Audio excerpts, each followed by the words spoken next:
آج کی جو کتاب ہے 3 جلدوں پر مشتمل کتاب ہے۔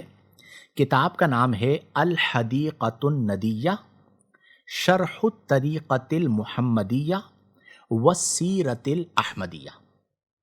جو بنیادی کتاب ہے جس کا میں تعارف پیش کر رہا ہوں یہ حدیقۃ الندیہ ہے، اور یہ شرح ہے الحدیقۃ الندیہ۔ متن اس کا کیا ہے؟ الطریقۃ المحمدیہ والسیرۃ الاحمدیہ۔ اس کتاب کی شرح بیان کی گئی ہے۔ اچھا، جو الطریقۃ المحمدیہ ہے والسیرۃ الاحمدیہ جو مکمل نام ہے، اس کے مصنف ہیں عارف باللہ زین الدین محمد بن بیر علی الرومی، یہ اس کے مصنف ہیں۔ اور جو الحدیقۃ الندیہ لکھنے والے ہیں، جو شارح ہیں، جو شرح جنہوں نے لکھی ہے 3 جلدوں پر مشتمل یہ جو مترجم کتاب ہے، وہ ہیں حضرت عارف باللہ الشیخ عبد الغنی بن اسماعیل بن عبد الغنی نابلسی حنفی رحمۃ اللہ تعالی علیہ۔ اور اس کو جو ترجمہ کیا ہے، چونکہ الطریقۃ المحمدیہ عربی کتاب ہے، الحدیقۃ الندیہ عربی شرح ہے، اب اس کا مترجم جو ترجمہ کیا ہے وہ کیا ہے حضرت پروفیسر علامہ محمد اعجاز جنجوعہ صاحب، اور 11 سال کی محنت کے ساتھ انہوں نے اس کا خوبصورت ترجمہ کیا ہے۔ تو یہ کتاب آپ اپنی لائبریری کی زینت بنائیں، پروگریسو بکس والوں نے اس کو چھاپا ہے۔ اب یہ جو کتاب ہے الحدیقۃ الندیہ شرح طریقۃ المحمدیہ، یہ کتاب بنیادی طور پر فقہ حنفی اور تصوف کا حسین امتزاج ہے۔ عمومی طور پر جو کہا جاتا ہے کہ جو فقیہ ہوتا ہے نا وہ خشک ہوتا ہے، اور جو صوفی ہوتا ہے وہ گویا کہ تر ہوتا ہے، وہ ذوق اور کیفیت والی زندگی گزار رہا ہوتا ہے۔ کمال یہ کیا ہے کہ اس کتاب میں فقہ اور تصوف کے مقامات کو بڑے خوبصورت انداز کے اندر بیان کیا گیا ہے۔ یہ جو بیسیکلی شارح ہیں حضرت علامہ عبد الغنی بن اسماعیل نابلسی حنفی رحمۃ اللہ علیہ، آپ یقین کیجئے کہ حنفی علماء میں ایک جدا گانا مقام رکھتے ہیں، یعنی ان کا جو بیان ہے، ان کی جو حسن ترتیب ہے، ان کا جو اخذ نتائج ہے، یعنی دلائل پیش کرنے کے بعد یہ جو اس سے نتیجہ اخذ کرتے ہیں، وہ کمال ان کا انداز ہے۔ تو آپ جب اس کتاب کو پڑھیں گے تو آپ کو یہ تمام چیزیں بدرجہ اتم اس کتاب کے اندر نظر آئیں گی، اور حسن و خوبی کے ساتھ انہوں نے فقہ اور تصوف کے حسین امتزاج کے ساتھ آقا کریم صلی اللہ علیہ وآلہ وسلم کے اقوال اور اعمال مبارکہ کو ماتن نے لکھا تھا، اور انہوں نے اس کی شرح کی ہے۔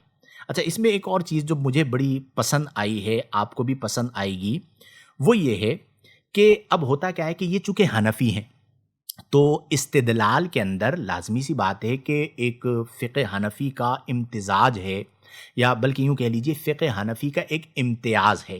تو آپ حنفی دلائل کو بیان کریں گے اور ترجیح مذہب امام اعظم ابو حنیفہ رضی اللہ عنہ کو بیان کریں گے۔ تو جب امام اعظم کے مذہب کی ترجیح ہوگی تو اس کے مقابلے میں جو مرجوح مذہب ہوگا وہ شافعی فقہ ہوگی، حنبلی فقہ ہوگی اور مالکی فقہ ہوگی۔ ادب کمال ہے ان کا، وہ جو میں اکثر کہتا ہوں کہ اپنے اندر وسعت پیدا کریں۔ اگر اس وسعت کو آپ نے سیکھنا ہے اور اس وسعت کو آپ نے سمجھنا ہے تو آپ حضرت عبد الغنی بن اسماعیل بن عبد الغنی نابلسی حنفی رحمۃ اللہ تعالی علیہ جو شارح ہیں الحدیقۃ الندیہ کا، ان کی کتاب کو آپ پڑھیں۔ یہ مذہب امام اعظم کی ترجیح کو بیان کرتے ہیں، لیکن کمال ادب کے ساتھ بیان کرتے ہیں، یعنی اس ترجیح کے بیان میں کہیں پر بھی فقہ شافعی، فقہ مالکی یا فقہ حنبلی، یعنی علماء حنابلہ، علماء شوافع اور علماء مالکی کی آپ کو یوں نظر نہیں آئے گا کہ ان کی شان میں کوئی کمی کی جا رہی ہے، کوئی کوتاہی کی جا رہی ہے۔ تو ایک کمال کتاب ہے، ایک کمال شرح ہے، اور اردو کے اندر اب تو موجود ہے۔ تو اس کتاب کو میری آپ سے گزارش ہوگی کہ بالاستیاب پڑھیں۔ آپ جب مقدمہ پڑھیں گے تو ماتن کے احوال بھی اس میں موجود ہیں، شارح کے احوال بھی موجود ہیں۔ طلباء دین کے لیے ایک بڑی اچھی چیز یہ ہوتی ہے کہ جب آپ کوئی بھی کتاب پڑھا کیجئے تو مصنف کتاب کے دور طالب علمی کو آپ پڑھیں، کہ انہوں نے کس مدرسے میں پڑھا، کس طرح علم حاصل کیا، تو اس سے آپ کے اندر ایک جذبہ اور ایک رغبت پیدا ہوگی، تو وہ احوال بھی مل جائیں گے۔ پھر اسی طرح آقا کریم صلی اللہ علیہ وسلم کے افضل الانبیاء ہونے پر کمال کلام کیا ہے، صحابہ کرام کی صحابیت کے حوالے سے کمال کلام کیا ہے، اور پھر فقہی چیزوں کو تصوف کے مقامات اور معاملات کے ساتھ بیان کیا ہے۔ تو آج کی جو ہماری کتاب ہے جس کا تعارف میں نے آپ کے سامنے پیش کیا ہے وہ ہے الحدیقۃ الندیہ شرح الطریقۃ المحمدیہ والسیرۃ الاحمدیہ۔ طریقۃ المحمدیہ والسیرۃ الاحمدیہ یہ متن ہے، اور الحدیقۃ الندیہ اس کی شرح ہے۔ 3 جلدوں پر یہ کتاب موجود ہے، مارکیٹ میں آپ کو مل جائے گی، اور میں ہمیشہ یہ کہتا ہوں کہ کوشش یہ کیا کیجئے کہ کتاب ہی خریدیے۔